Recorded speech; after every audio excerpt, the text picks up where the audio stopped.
Hello student, स्वागत है रचना smart study में। आज की वीडियो में हम देखेंगे सी टेट 2014 में आए हुए क्वेश्चन पेपर, जिसमें हम चाइल्ड साइकोलॉजी से स्टार्ट कर रहे हैं, यानी कि चाइल्ड डेवलपमेंट एंड पेडागोजी। तो आइए सीधे क्वेश्चन देखते हैं। क्वेश्चन है संज्ञानात्मक, इसको थोड़ा जूम कर लें ताकि क्लियर दिखे। क्वेश्चन है संज्ञानात्मक विकास निम्न में से किसके द्वारा समर्थित होता है। तो संज्ञानात्मक विकास जो है एक समृद्ध और विविधतापूर्ण वातावरण उपलब्ध कराना, इससे ये समर्थित होता है, यानी कि विकसित होता है। इसका तात्पर्य ये हुआ कि संज्ञानात्मक विकास क्या है ये जान लें। संज्ञानात्मक विकास से तात्पर्य बालकों में किसी संवेदी सूचनाओं को ग्रहण करके उस पर चिंतन करने तथा क्रमिक रूप से उसे इस योग्य बनाने से होता है, जिससे वह विभिन्न परिस्थितियों में समस्याओं का समाधान सरलता से कर सके, यानी कि उनको एक परिवेश देना। Answer 3 is right according to question. Next question है मानव विकास है। मानव विकास है मात्रात्मक भी और गुणात्मक भी।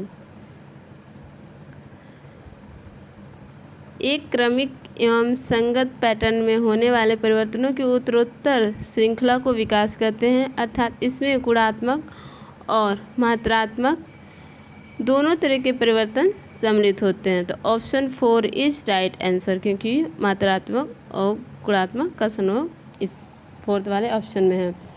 नेक्स्ट क्वेश्चन, प्रकृति पोषण विवाद निम्नलिखित में से किससे संबंधित है। तो ये संबंधित है प्रकृति पोषण विवाद आनुवंशिकी और वातावरण से। Option 1 is right answer. आनुवंशिकी एवं वातावरण से प्रकृति पोषण संबंधित है, यानी कि दोनों ही स्वाभाविक गति प्रदान करते हैं। नेक्स्ट क्वेश्चन, निम्न में से कौन सी समाजीकरण की निष्क्रिय एजेंसी है। इसमें निष्क्रिय एजेंसी है सार्वजनिक पुस्तकालय। इसमें प्रतिक्रिया बस कर्ता से ही होगा, और इसमें क्रिया प्रतिक्रिया, स्वास्थ्य क्लब में क्रिया प्रतिक्रिया होगा, इको क्लब में भी क्रिया प्रतिक्रिया होगा। यानी कि सामाजिक प्रत्याशाओं तथा सामाजिक मानदंडों के अनुसार जब बालक व्यवहार कर सीख लेता है तो इसे समाजीकरण की संज्ञा दी जाती है। स्वास्थ्य क्लब, परिवार, इको क्लब इसके प्रमुख सक्रिय साधन हैं, यानी कि इसमें सक्रियता होती है और इसमें एक पक्ष निष्क्रियता होती है। Option 4 is right answer. Next question, Vygotsky के सिद्धांत में विकास के निम्नलिखित में से कौन से पहलू की उपेक्षा होती है। जैविक की पहलू की उपेक्षा होती है। वाइगोत्स्की ने अपने सिद्धांत में विकास के जैविक पहलू की उपेक्षा की है। उन्होंने बालक के विकास में सामाजिक, सांस्कृतिक और भाषाई को, यानी कि भाषा को महत्वपूर्ण माना है, इसलिए उनके सिद्धांत को सामाजिक सांस्कृतिक सिद्धांत भी कहा जाता है। सो आंसर इसका हुआ option 3 is right answer according to question. Next question, 1 वर्ष तक की शिशु जब आँख, कान व हाथों से सोचते हैं तो निम्नलिखित में से कौन सा स्तर शामिल होता है। तो जो स्तर शामिल होता है वह इंद्रिय जनित गामक स्तर। Option 3 is right answer. थोड़ा इसके बारे में देखेंगे।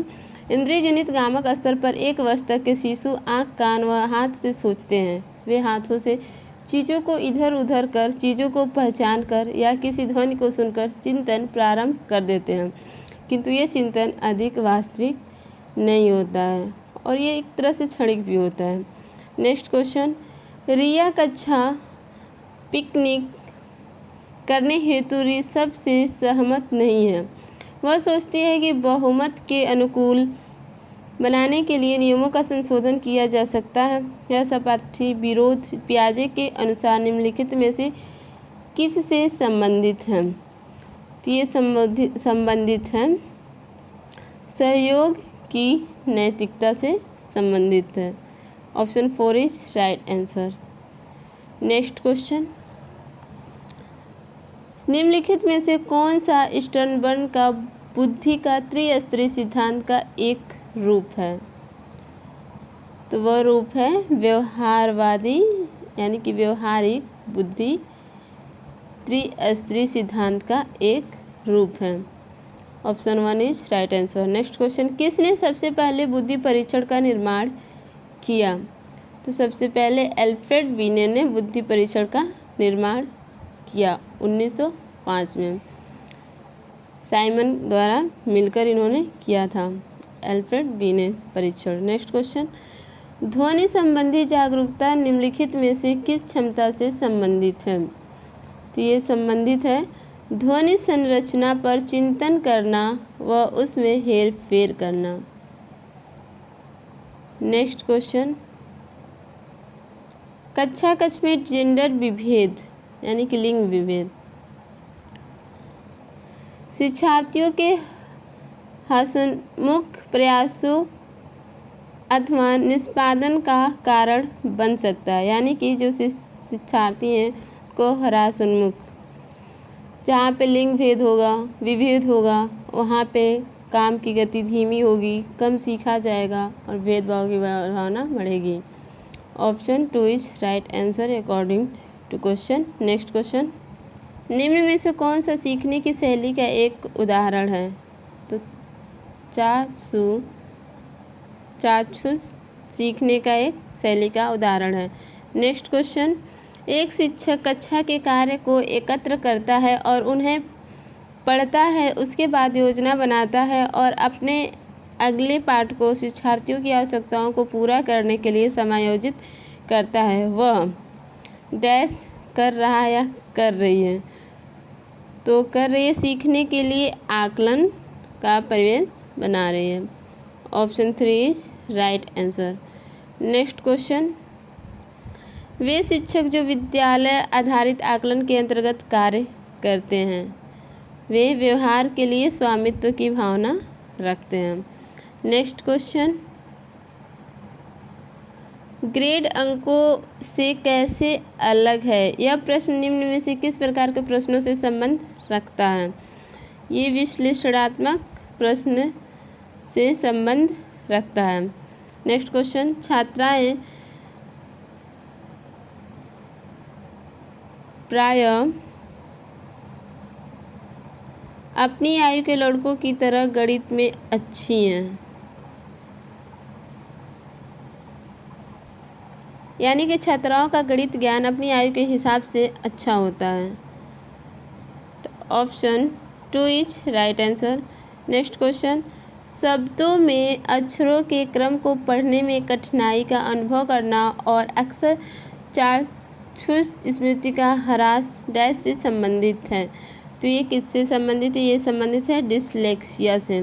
नेक्स्ट क्वेश्चन, सभी के लिए विद्यालयों में सभी की कक्षा निम्नलिखित में से किसके लिए प्रचार वाक्य हो सकता है? तो ये प्रचार वाक्य है सभी के लिए कक्षा समावेशी शिक्षा का।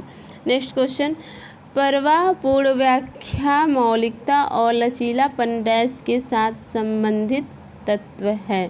तो तत्व है प्रतिभा का, क्योंकि जिसमें होगा प्रवाहपूर्णता, व्याख्या, मौलिकता और लचीलापन, उसका संबंध प्रतिभा से होगी। नेक्स्ट क्वेश्चन, प्रतिभाशाली शिक्षार्थियों को डैश से जुड़े प्रश्नों पर अधिक समय देने के लिए कहा जाता है। Option 3 is right answer. Surgeon संबंधित प्रश्नों से जुड़े उत्तर देने के लिए समय दिया जाता है तो उसे कहा जाता है सर्जन। नेक्स्ट क्वेश्चन, गणित में अधिक निर्योग्यता का आकलन निम्न में से किस परीक्षण द्वारा सर्वाधिक उचित तरीके से किया जा सकता है? तो किया जा सकता है निदानात्मक परीक्षण के द्वारा।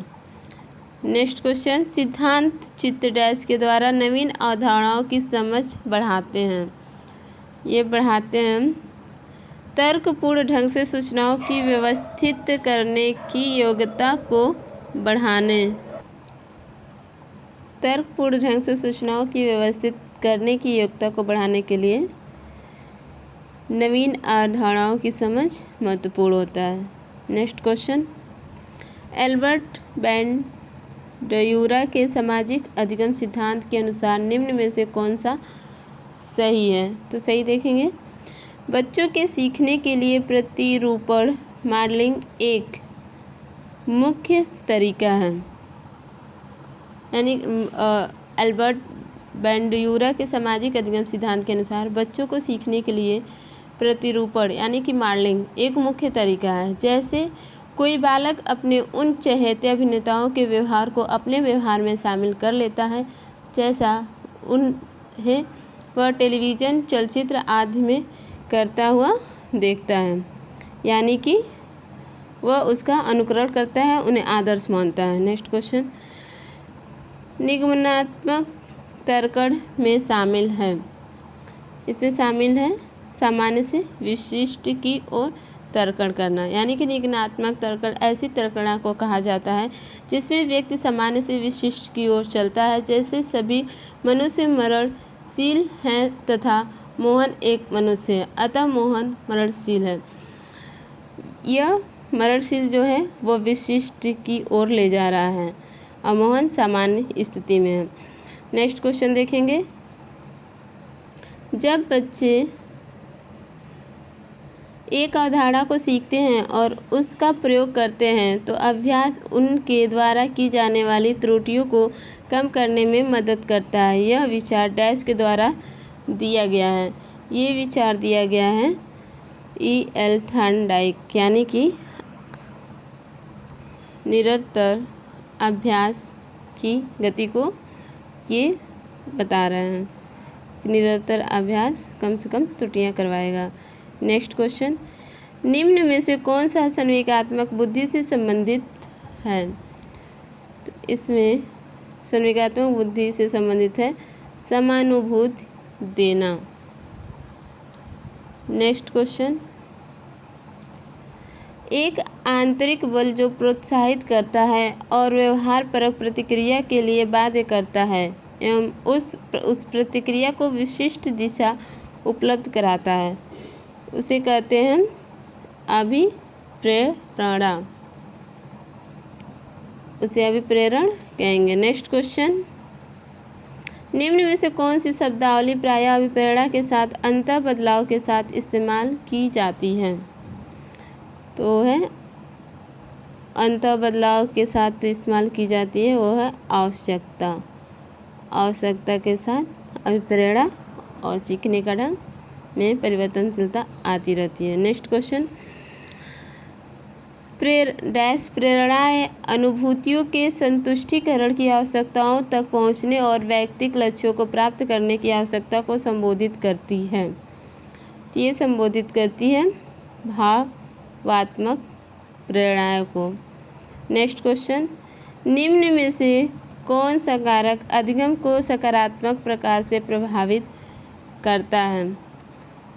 तो ये सकारात्मक तरह से प्रभावित करता है अर्थपूर्ण संबंध। जहाँ अर्थपूर्ण संबंध होगा वहाँ पे सक्रियता बढ़ेगी, उत्सुकता बढ़ेगी, जानने की ललक बढ़ेगी।